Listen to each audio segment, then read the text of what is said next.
Gel otur bakalım şöyle. Tamam sorun yok. Otur arkana yaslan.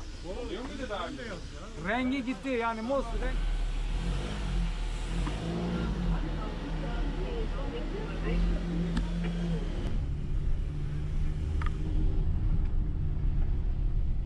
Ümraniye, Şanlıurfa, Sancaklı Beyazıt.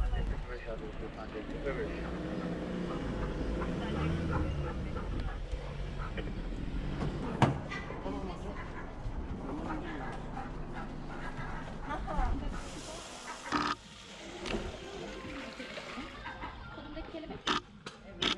Plastik rahat hareket edebilirsin. Şu beyninde dokunursun. Lastiğim var. Répète maman.